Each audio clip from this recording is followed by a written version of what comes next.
It was the early hours of November 1st, 1943. The North Atlantic churned violently under a merciless storm, waves towering 15 feet high. Cutting through the chaos was the USS Borie, her radar sweeping the blackness for signs of an enemy. At the helm stood Lieutenant Charles Harris Hutchins, a 30-year-old commander whose calm under pressure had already earned him the respect of every man aboard. Suddenly, a sharp tone pierced the howling wind. "Contact detected." Hutchins didn't hesitate. "Bring her to full speed," he shouted. The destroyer's engines roared, slicing through the freezing water as the crew scrambled to their stations. 5 nautical miles away, U-405, a Type VC U-boat, drifted on the surface of the Atlantic. Its commander, Corvette Captain Rolf Heinrich Hauptmann, had surfaced to recharge the submarine's batteries, trusting the storm to cloak his presence. But deep inside the U-boat, the hydrophone operator stiffened. A distant, rhythmic sound echoed through his headphones. Propellers, big ones. Hauptmann's blood ran cold. There were no friendly vessels within range. "Alarm! Dive! Dive!" he yelled, and within seconds, klaxons screamed through the narrow metal corridors as the 45-man crew rushed to submerge.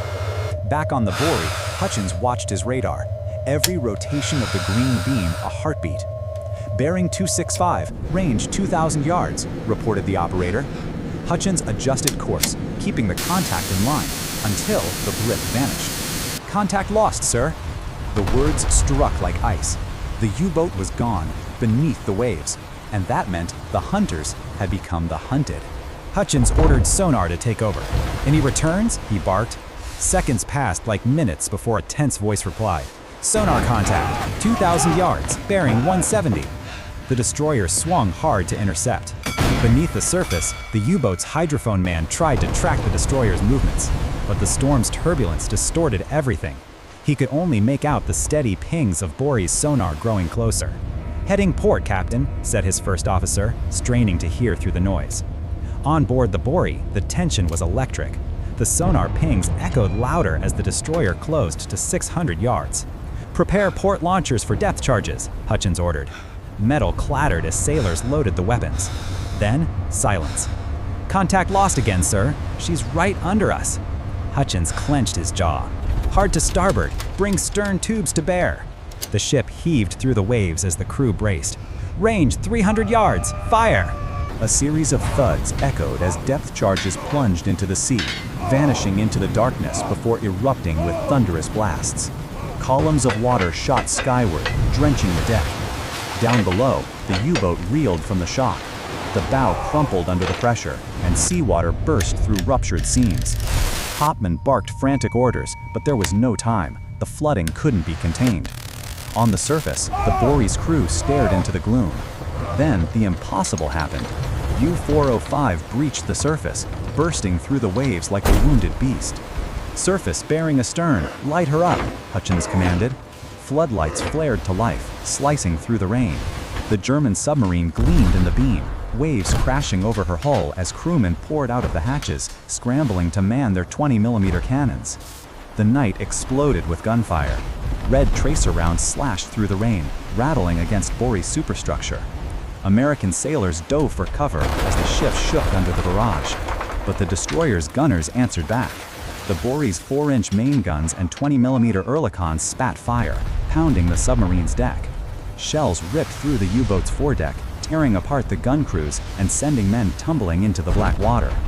Smoke, sparks, and rain mixed into a single deafening chaos. The battle between hunter and hunted had erupted face to face. The U-405 staggered under the onslaught, her deck torn open, yet the surviving crew refused to surrender. Amidst the smoke and flames, a handful of sailors fought their way to the massive 88mm deck gun, desperate to mount a counterattack. "Get the 88 ready," shouted Hauptmann, clutching a handrail slick with seawater and oil. The crew obeyed, loading the weapon as waves crashed over the bow.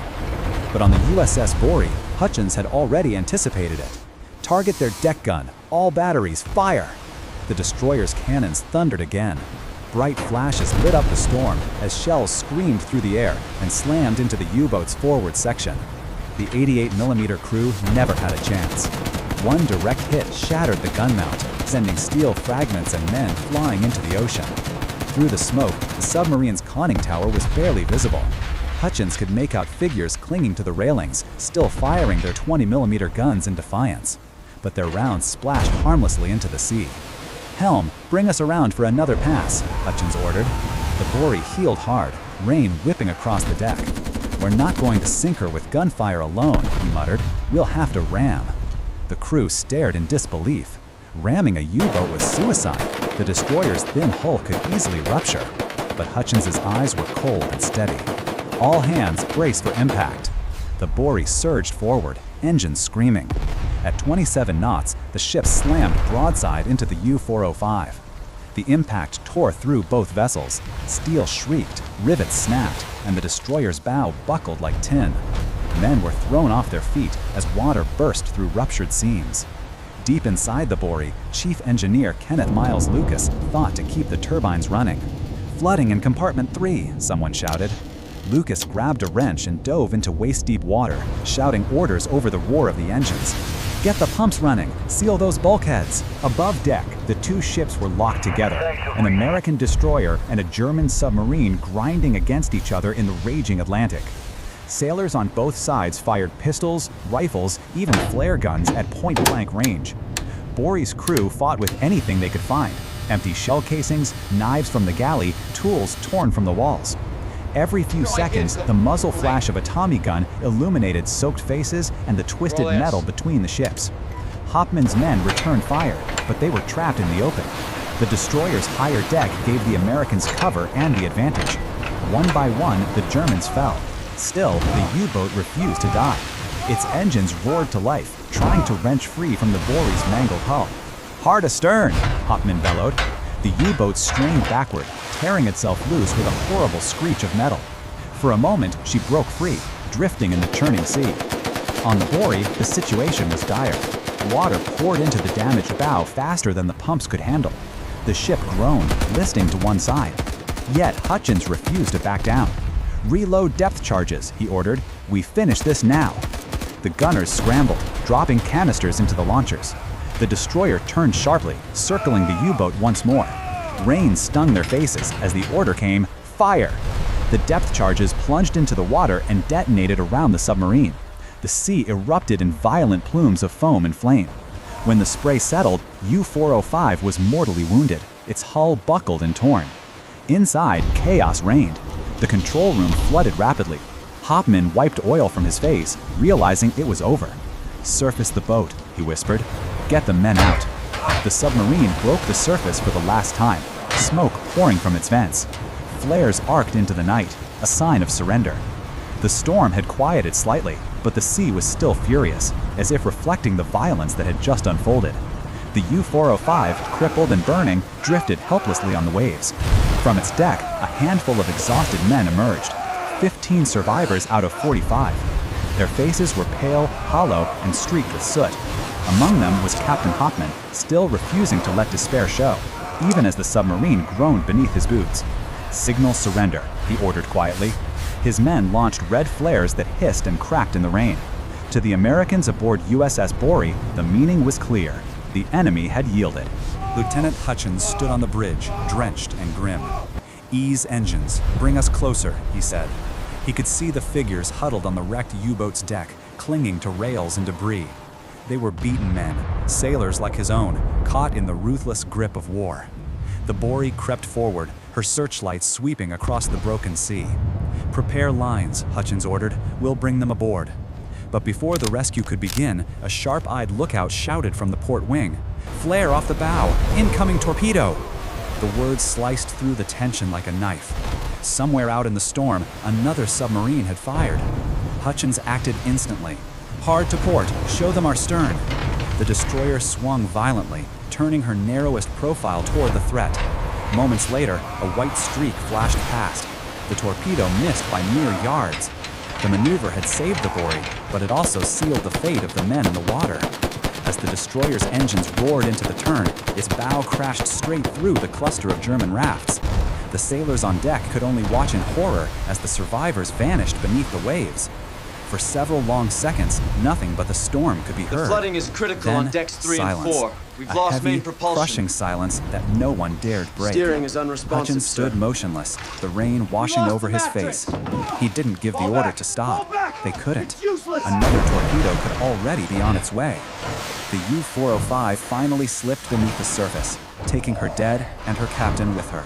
The sea swallowed the last evidence of the battle. But victory came at a terrible cost. The Borie herself was dying. Below deck, Chief Engineer Lucas and his men fought a losing battle against the flooding. Every pump strained at full power, but the water kept rising, swallowing compartments one after another. "Pressure's dropping," shouted one of the engineers. Lucas dove beneath the rising tide, wrenching a valve shut with his bare hands. "Keep her alive," he yelled. His voice was drowned out by the roar of the sea bursting through the hull. The crew fought for hours to save their ship. They baled water by hand, patched leaks with anything they could find, blankets, wood, even clothing. But the damage from the collision was too severe. The destroyer's bow had been twisted, her hull split open. At dawn, Hutchins gave the order no captain ever wants to give: abandon ship. The men gathered on deck, battered and exhausted, as the lifeboats were lowered into the restless Atlantic. One by one, they climbed down the ropes, casting last looks back at the ship that had carried them through so much. Chief Lucas was among the last to leave, ensuring everyone else was safe. The Borie's deck was already awash, her forward guns dipping below the surface. Moments later, she slipped beneath the waves, proud, broken, and victorious. 27 American sailors would never return home. Lieutenant Hutchins and Lucas survived and would later be rescued. For his bravery and leadership that night, Hutchins was awarded the Navy Cross. The sea took both hunter and hunted, leaving behind only silence and the haunting truth that in war, even victory can taste like loss. When the sea calmed that morning, nothing remained but silence. Two ships, once enemies, now rested beneath the same gray waters, their struggle erased by the tide. For the men of the USS Borie, victory had come at a price too heavy to celebrate. They had fought face to face with the enemy, not across oceans or through periscopes, but within arm's reach, where courage and fear shared the same breath. Lieutenant Hutchins would survive, but the look in his eyes told a story words never could. He had seen men on both sides fight, fall, and disappear into the dark. And in that moment, he realized the ocean doesn't choose sides, it only takes. The U-405 and her crew went down that night. 15 survivors lost to the storm, their surrender unseen, their bravery unspoken. The Borie, too, sank beneath the waves soon after, taking 27 of her own with her. Years later, divers would find both wrecks only a few miles apart, hunter and hunted lying together in eternal stillness. Perhaps that is where the war finally ended, not in fire or glory, but in quiet peace at the bottom of the sea.